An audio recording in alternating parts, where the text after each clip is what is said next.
There are a lot of big-name pitchers in Major League Baseball today. You got Clayton Kershaw, Max Scherzer, Jacob deGrom, Garrett Cole, the players even the casual fans know about.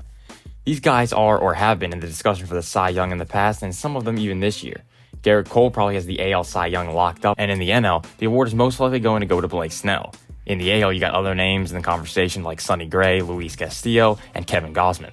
The NL wasn't as clear-cut as the year went on, as there were guys like Spencer Strider, Justin Steele, and Zach Gallen all in the lead at one point in time. But there is a guy who doesn't get enough love today from fans, whether that be in a discussion about who's going to win the Cy Young or just when talking about elite pitchers. That guy is Logan Webb. There are a few reasons why his name doesn't get thrown out there when talking about the aces in the league or the truly elite starting pitchers, but he's right there with those guys. Webb wasn't some phenom prospect coming up to the majors. He was drafted in the 4th round out of high school, so he wasn't a big name going into the draft, but still, a 4th rounder is an early pick considering the draft is 20 rounds long. His career got off to a rough start as he wasn't putting up good numbers in any category in rookie ball and low A. Then, just 2 years after he was drafted, he had to undergo Tommy John surgery that completely halted his development as you would expect. He missed half of the 2016 season and almost all of the 2017 season. In 2018, though, Webb put up great numbers in high A after the surgery and earned a promotion to double A, where he continued to pitch well. In 2019, Webb would miss most of the season because he tested positive for dihydrochlormethyltestosterone. And I don't know what that is, but you can't have that in your body if you want to play professional baseball, apparently. So MLB's like, hey, Webb, you're going to need to take a seat for 80 games. Webb claimed he was innocent and he would never intentionally cheat, but he had to take the 80-game suspension anyway, which obviously killed any hype he had going as a prospect. Now he had the PED rumors going around him, and he missed 80 games of developmental time, which is not good for the old prospect status. After the suspension, though, the Giants were in need of pitching help and called Webb up to the majors towards the end of the season. He had good numbers in the minors and was the Giants' number 6 prospect according to Fangraphs. If you're a hardcore Giants fan, you would know who this guy was, but if you were a fan of any other team, you probably never heard the guy's name before.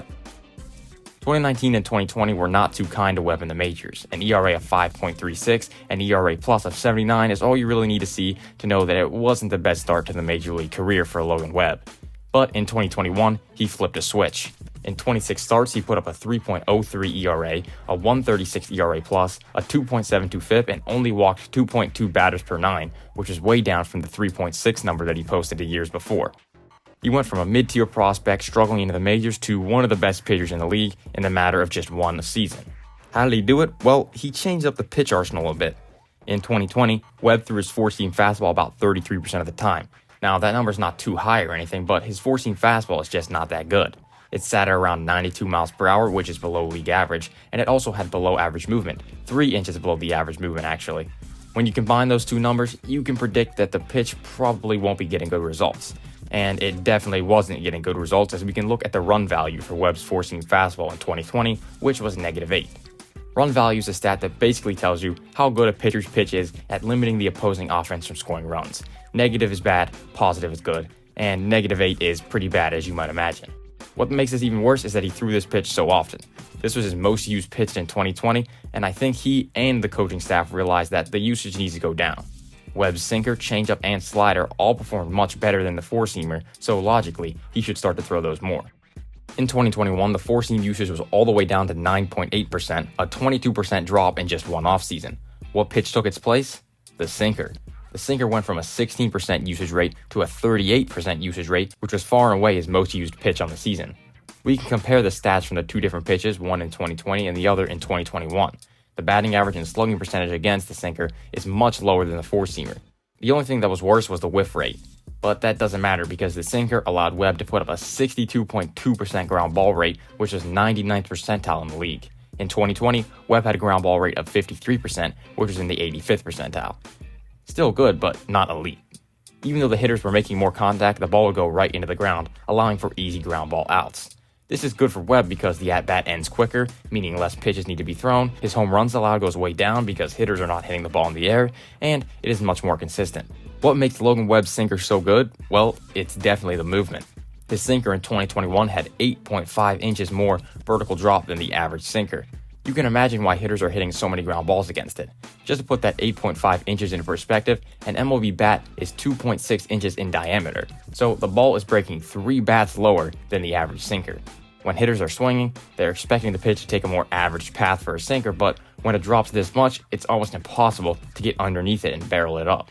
One pitch doesn't make an elite pitcher though, and of course Webb throws more than just a sinker. He has a breaking ball, a slider, and an off-speed pitch, a changeup to complement the sinker.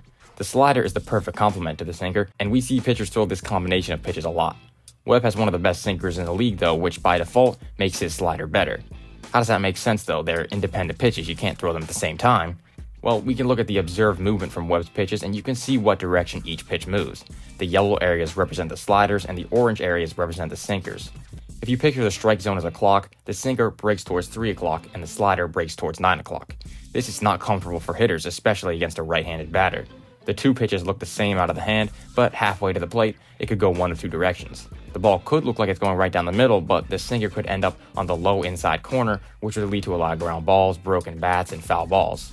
Just when hitters get used to that, the slider comes into play. The pitch comes in and the hitter knows the presence of the sinker. They have to get the bat head out early to get underneath it and square it up, but too bad, the ball is now not even in the strike zone and it's off the plate away. You'll get him next time. This overlay really shows how these two pitches make each other better. The sinker tails into the hands of the batter while the slider just falls off the table. These two pitches combine for a 23 run value, which is much better than the -8 that the four-seamer put up in 2020. This highlights how bad the four-seamer was in 2020 and how good the sinker-slider combo was in 2021. It also translated to much better production on the mound. In 2021, Webb put up a 136 ERA plus and a 2.72 FIP. The Giants won 107 games, which of course got them a spot in the playoffs where Webb pitched 14.2 innings against the Dodgers, giving up just one run, striking out 17 hitters and walking just one batter. This is where most people learned who he was. The Giants ended up losing the series and the Logan Webb discussion faded away into the offseason.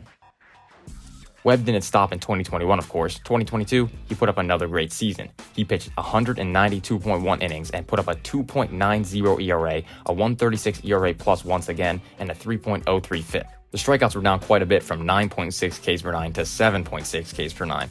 He wasn't getting the same swing and miss, but it didn't really matter. He was still getting ground balls and limiting the home run, two things that will always lead towards success for a pitcher. Back-to-back great seasons, but Webb still didn't get much love in the All-Star selections or the Cy Young vote. He didn't make the All-Star team and finished 11th in the NL Cy Young vote. Kyle Wright finished above him because he has 21 wins, I guess? What are we doing? Alright, well, whatever. He shouldn't have won the award anyway, so it doesn't matter.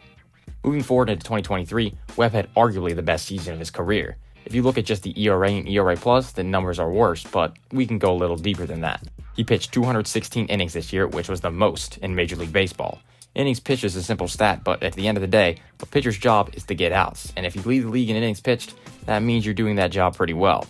He got a lot of outs, and the bullpen didn't have to come in early to eat 4 or 5 innings in too many of his starts. Webb, though, is far from just an innings eater. He struck out 8.1 batters per 9 innings and walked just 1.3 batters per 9 innings. This gave him a strikeout-to-walk ratio of 6.26, which was the highest of any pitcher in the National League. Since 2000, only 5 other pitchers have led their respective league in both innings pitched and strikeout-to-walk ratio. Those 5 pitchers were Justin Verlander in 2019, Max Scherzer in 2018, Roy Halladay in 2010 and 2008, CC Sabathia in 2007, and Curt Schilling in 2001. 3 of these 6 seasons were Cy Young Award-winning seasons. In 2023, Webb made another change to his repertoire. The changeup usage went all the way up to 41.6%. He started throwing against righties a lot more, and it worked out well for him. His changeup was the second most valuable pitch in all of Major League Baseball in 2023, just behind Garrett Cole's four-seamer.